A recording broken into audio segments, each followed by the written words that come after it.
नमस्कार। आकाशवाणी कटक आंचलिक संवाद पढ़ुछंती मलय रंजन मिश्र। भारतीय संविधान ग्रहणर 75 वर्ष पूर्ति आज वर्षव्यापी पालन करा जाउछि। 1949 मसीहा नवेम्बर 26 तारिख भारतीय संविधान सभा संविधान को ग्रहण करिथिला। 1950 मसीहा जानुआरी 26 तारिख यह कार्यकारी होइछि। एथिपाई राज्यर विभिन्न प्रांतरे स्वतंत्र कार्यक्रम आयोजन करा जाइछि। राज्यर 2250 टी अमृत सरोवर कूଳରେ संविधानर मुखबंध पढ़िबाकू योजना प्रस्तुत करा जाइछि। ओडियारे लेखाथिबा संविधान मुखबंध पढ़िबाकू पंचायतराज विभाग पक्षरु जिल्लापालमानंकु निर्देश दिया जाइछि। स्कूलगुड़िकरे संविधान ग्रहण दिवस पालन नहीं छात्र छात्रींक मध्यरे सचेतनता कार्यक्रम एवं विभिन्न प्रतियोगिता आयोजन करने विद्यालय और गणशिक्षा विभाग पक्षरु जिला शिक्षा अधिकारी मानंकु निर्देश दिया जाइछि। विधानसभार शीतकालीन अधिवेशन आज आरंभ होउछि। प्रथम दिन में 2024-25 आर्थिक वर्ष पर प्रथम अतिरिक्त बजेट को मुख्यमंत्री तथा अर्थमंत्री मोहन चरण माझी आगत करेंगे। सप्तदश विधानसभार यह द्वितीय अधिवेशन आसंता मास 31 तारिख पर्यंत चलने कार्यसूची स्थिर होइछि। एथिरे 30 टी कार्य दिवस रही। आसंता मास 5 तारिख में व्यय मंजूरी बिल उपस्थापन कराजिब। प्रधानमंत्री नरेंद्र मोदी आसंता 29 तारिख ठारू 3 दिनिया ओडिशा गस्तरे आसुछंती। भुवनेश्वर आयोजन हेबाकु थिबा पुलिस महानिर्देशक सम्मिलन में प्रधानमंत्री जोगदेवार कार्यसूची रही। ओडिशा रे प्रथम थर पर आयोजित हेउथिबा एही सम्मिलन में स्वराष्ट्र मंत्री अमित शाह एवं जातीय सुरक्षा परामर्शदाता अजित डोभाल प्रमुख जोगदेवे।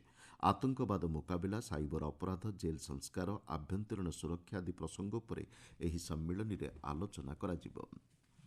नवसृजन एवं प्रजुक्तिविद्यार उपयोग माध्यम शिक्षकों निरंतर दक्षता विकास उपरे सरकार गुरुत्व देउछंती बोली केन्द्र शिक्षामंत्री धर्मेन्द्र प्रधान कहिछंती। जातीय शिक्षानीति आधार में छात्र छात्री आवश्यकता को दृष्टि रखी प्रजुक्तिविद्या उपयोग उपरे प्राधान्य दिया जाउछि बोली मंत्री कहिछंती। द टीचर आप शुभारंभ करने सहित शिक्षकों उन्नति रे भारतर उन्नति शीर्षक आलोचन में मंत्री श्री प्रधान अंशग्रहण करथिले। जाजपुर बिरजा मंदिर और पारिपार्श्विक उन्नयन प्रकल्पगुड़िकर कार्य निर्धारित समय शेष करने को मुख्यमंत्री मोहन चरण माझी निर्देश देइछंती। से कहिछंती एही प्राचीन शक्तिपीठर उन्नतीकरण पर सरकार प्रतिश्रुतिबद्ध। आवश्यक स्थले एथिपाई नूतन प्रकल्प कार्यकारी कराजिबो बोली मुख्यमंत्री सूचना देइछंती। आयकर विभागर पान 2.0 प्रकल्प को अर्थनैतिक व्यापार संक्रांत कैबिनेट कमिटी अनुमोदन करिछि। केन्द्र सूचना और प्रसारण मंत्री अश्विनी वैष्णव कहिछंती क्यूआर कोड सहित पैन कार्ड प्रदानर व्यवस्था करा जाउछि। वर्तमान प्रचलित कार्डगुड़ी को बिना कोनोसी देयरे क्यूआर कोड युक्त व्यवस्था को अपग्रेड कराजिबो बोली से कहिछंती।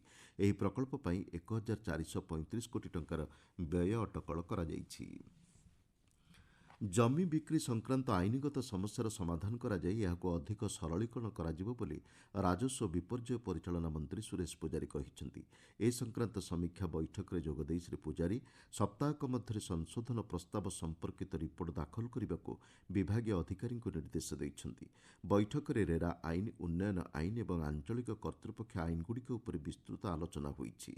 बैठक में गृह निर्माण और नगर उन्नयन मंत्री डॉक्टर कृष्णचंद्र महापात्र जोग देइथिले। आसंता 5 वर्ष मध्य राज्य में 30,000 किलोमीटर ग्राम्य रास्ता निर्माण पर लक्ष्य रखाଯାଇଛି बोली ग्राम्य उन्नयन मंत्री रविनारायण नायक सूचना देइछंती।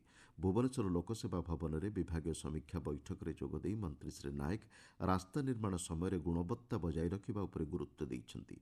राज्यर विभिन्न अंचल को गमनागमन व्यवस्था को सुगम करने नहीं बैठक में विस्तृत आलोचना होइछि।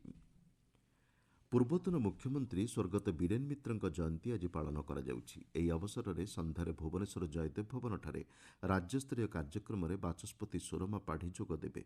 संविधान दिवस पालन अवसर में आयोजित वक्तृता और क्विज प्रतियोगितार कृति प्रतियोगी को पुरस्कार प्रदान कराजिब।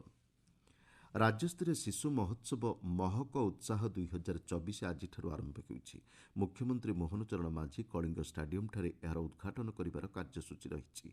ओडिशा राज्य शिशु सुरक्षा समिति और महिला और शिशु विकास विभाग आनुकूल्य रे एही महोत्सव महक एवं उत्साह एहिभଳି दुईटी पर्यायर अनुष्ठित हेब।